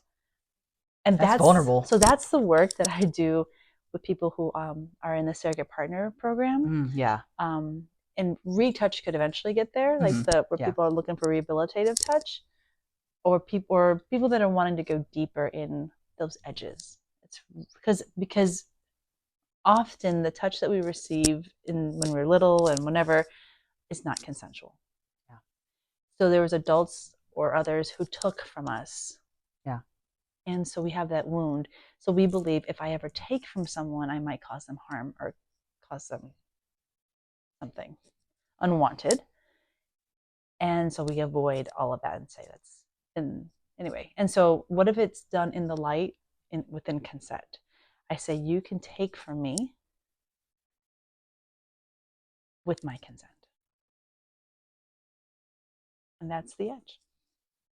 Can you trust me that I can tell you no when I'm done, or that when I feel like I've given you as much as I want to give you? Yeah. Sorry, I'm just sitting with that because So this is hard for everyone. Neurotypical, neurodiverse, people with trauma, people without trauma. It's hard because we have a lot of stories about how things should be. And it's fun if you can put it into a fun, playful space. It takes it out of like, the rules of life and society, but like we're just gonna be kids and play. Oh, play. Yeah, It play. lightens it. Yeah, play. We're never allowed to play the way we want to play. Don't line up your toys. That's not actual play. Why are you playing by yourself? Why don't you ever talk to people? Why don't you ever want to be with other kids? Why are you reading all the time? Why are all of those feelings that come up around like the way that I play naturally or did as a child, and now as an adult, like none of it's ever right, because it's not typical, and that's part of the pathologizing paradigm. That's why I'm not part of it. That's why I don't enjoy it. It's just like if you spent a lot of your life believing that everything that you do is wrong because it's not the way everybody else does it, but nobody tells you that it's something separate from, I don't know how to say it differently. It's like I guess nobody can feel safe in a body that other people say is wrong. Say that again. Nobody can feel safe in a body that everybody else says is wrong. So how is my nervous system going to respond, to somebody saying, you can use my body as a fidget toy? It's going to say, like hell, because what if it's wrong? What if I do it the wrong way? Because all my life it's always been the wrong way. And anytime it was the right way and it was for me, other people seemed that they were so hurt by it, and I don't understand why they were hurt, because it was really just me trying to regulate, But people made it about something inherent to whatever I am. I don't know what that even means. That's a whole nother, but like instead of like, I know I'm saying like the opposite thing here, because I'm saying that you can't separate autism from me, and you can't. Also, nobody is their behaviors, and maybe if the behavior isn't hurting you actively, if me reading my book instead of playing at recess doesn't hurt people, it should be okay, right? So I guess inside of me internally, when you say things like that, like here's an offer, trust me that I will be able to tell you when it's not okay. That's so backwards from everything that I've ever experienced. I guess as somebody who is constantly having to be conscious of how I'm showing up in the space, that space between that fifth space or whatever. I keep using it. I don't know if I'm using it right, but it's okay. yeah. If you're walking in this world with the story that your body is wrong, the way that your needs, your bodily needs, how you move your body, it's wrong, how can you touch with consent? Yeah. Either be touched or touch. Right. And until that is resolved, I can see why everything feels risky and it's unsafe. Yeah. I mean, it's just my experience. I don't know that everybody feels that way, but I definitely have felt that way my whole life, that I'm constantly having to be cognizant on every level, including my nervous system and my body, which I'm not always in 100% control of, by the way. Like constantly like sensing the space between us and what's happening in it, and not actually knowing any of what's going on, like the intent behind the other person, or even what I need and feel. Like I don't know those things either. It's really just like every single interaction, walking into a room blindfolded and everybody telling you that every direction you go is wrong. So eventually you just don't move, because what are you going to do? You're going to hit a wall, or someone's going to tell you you're about to trip when you don't, or you do trip when they tell you you won't, or you're going to fall off the edge. So just stop walking. That's what it feels like. And then eventually, if you're blindfolded and you don't have any sensory input anyway, you're going to dissociate. Now, are you in a room? Are you yourself? Anyway, this is getting really big, but like, you know what I mean? So I just blew it up really crazily big, like zoomed way the heck out from, what was probably a simple question for most people is not for me. No. Yeah. Actually, it's probably not simple for anybody. You said that it's not simple for anybody. I would say, like, there are so many, I'm going to throw in a gender of women who walk around with their body is broken, wrong, to whatever, call it whatever. And so they are trying to constantly fix it, change it, and they can't engage with touch. They can't be touched or touch. Yeah. They can't, and that's just platonic. And then they can't have, let's say, sex because it's like, this body's wrong. My hands are getting sweaty. I'm gonna and not be sweaty on you. That's, hold on. Is sweat okay? Yes. Yeah, I mean, yeah, it should be. Is it? I mean, it should be. Okay, so you could have your sweat on me. All right. If you'd like. I don't mind sweat on my Thanks. legs. But like that, just that little thing that just happened right now. Yeah. Suddenly you're like, oh, I can't be here touching. That's the example. Because this is wrong. Yeah, it's not. This you cannot share with someone else. Right. Yeah. So yeah, I mean, you mentioned women, and being transgender is another whole layer to that. Your body doesn't feel correct to you from the very beginning. For me, I knew when I was 4 years old, going through my whole life with the sense that that everything that was happening was wrong, and it just got worse. So it's, you have an internal sense that your body is wrong for various reasons, and then it's also imposed upon you by other people in various ways. Having a transgender body in healthcare is interesting. That's a whole anyway. So, and by the way, y'all, those of you who don't know, we live in Texas. And having a transgender body, this is political. It's subversive. To be in your body, to be good in your body, to accept your body, to make it what you want it to be, to just walk in this world is a political, then bringing it to that space, right? Yeah. It's incredibly big. Did you just dissociate? Sure, whatever you just said. We're in Texas and dissociate. Wait, what am I? What? I'm in Texas now? Yeah. Everything's bigger in my association, especially. No, it's true. Yeah. It's. And so one of the things that I don't do enough on this channel here is talk about the systemic implications of all of this, right? Because we talk about individual and we talked about interpersonal, and then there is the bigger systemic stuff that deals with touch and gender and race and, oh my God, class. I mean, there's so much that we are not in control of. Yep. Yeah. And intersectionality is really important to consider. There's a lot of layers. None of us have just one layer, it's, all of like really the important. concept of pathology that I hear this entire conversation you've been fighting. Yeah. Like wanting to get away from that. That is a political statement. Yeah, it is. Yeah.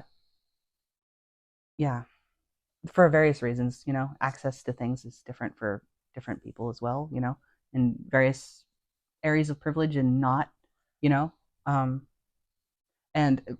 don't know, this is a hot take. It's not, it's just true. But, access to the things that we need is suicide prevention. And I've been hospitalized 6 times. Not now, thankfully. I know more about myself enough. I've come up with, and I've had enough help from people to have reached a point in my life where I can take care of myself enough, that I can get to a point where I can start asking people for help with that. Before I couldn't even get there. I wasn't even accessible, to me. I was in such a crisis space that I couldn't really, do any of the type of exploration or thought that was required to put all this together. I also didn't have a diagnosis or any direction, and everywhere I was going was the wrong way, and every treatment we tried was the wrong treatment. And that's what happens when you're just mislabeled. And that's been a whole grieving process with that.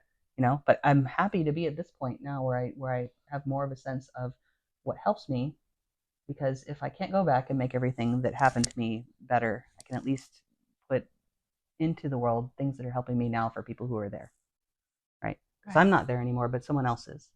And that was the idea of getting to talk to you today, is to get the opportunity to pass on, what can hopefully be helpful for other people too, who are going through all this stuff and who are living in this subversive, political, wild thing that it is to be intersectional in various ways, especially neurodivergent.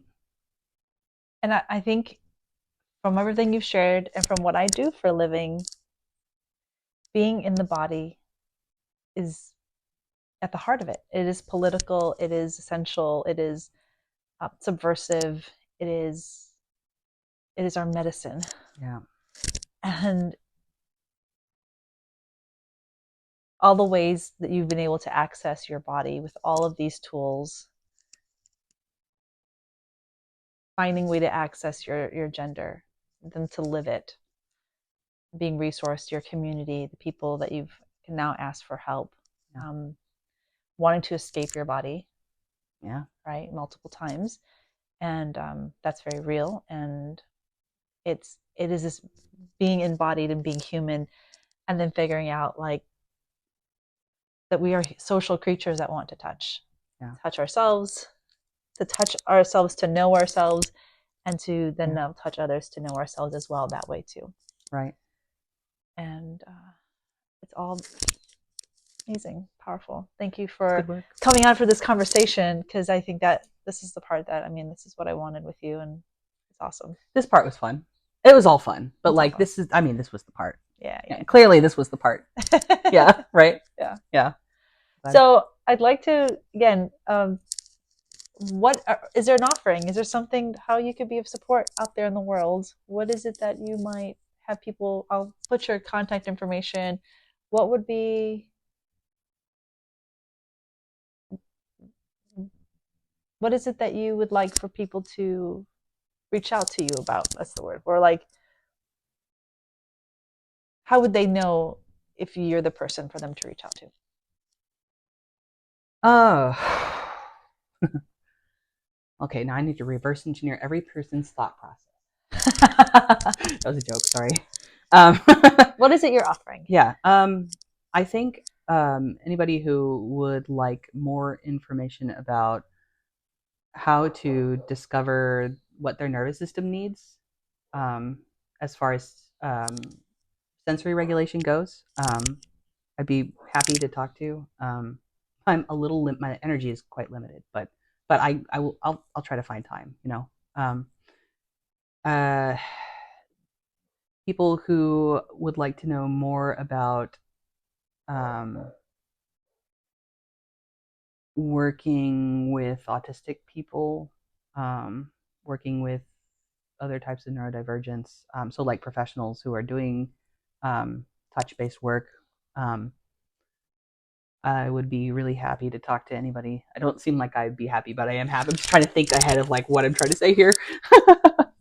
Yeah, I'd be happy to talk to anybody who would like to know more about, so professionals and also people who are experiencing, trying to figure out kind of for themselves. The question is, what is it that you would like to offer those people that want to reach out to you? Right. Okay. Yeah, I think anybody who is a professional working in like touch-based work, full stop. But especially if you want to work, you know, if you want to have more information about how to work with autistic and neurodivergent people of all types, I have the most embodied understanding of what it is to be autistic and have ADHD. But you know, there are other, you know, people out there in various ways, and also to have PTSD as well. So if you're, you know, interested as a professional in learning more about what can be helpful sensory wise for somebody, then I'd be really happy to talk to you. And also anybody who is looking themselves to figure out how they can also help themselves regulate with sensory tools, I'd be glad to talk to you as well about my process, and also to get kind of interested in yours, maybe. Yeah, and please be patient with the response time. I'm assuming that you might not be like right on it, and you know you move at the pace of all of it, all the things you carry. Yeah, and that's all good. Pacing is layered. Yeah. And so I think that we're closing now. Cool. Thank you so much for letting me talk to you about this. I'm so excited to see you know, what ideas you come up with. I've got a lot of cool new things to think about. I'm so glad. Thank you so much. Yeah. For this. As you come into some new stuff, you know, you're always welcome to come back and we can flesh out some other Or we could actually have a session where maybe we could integrate some of the tools into a touch session. Oh, that'd be cool. We can learn And a lot from that. Let's try it. I mean, Yeah, like we should. like do a, you know, I do the live cuddle things, but Yeah. we could like just see how we could incorporate these things in touch. And like just even this, wouldn't it be great if all interviews there was legs on? Yes, this is a requirement every time from now on. Anytime anyone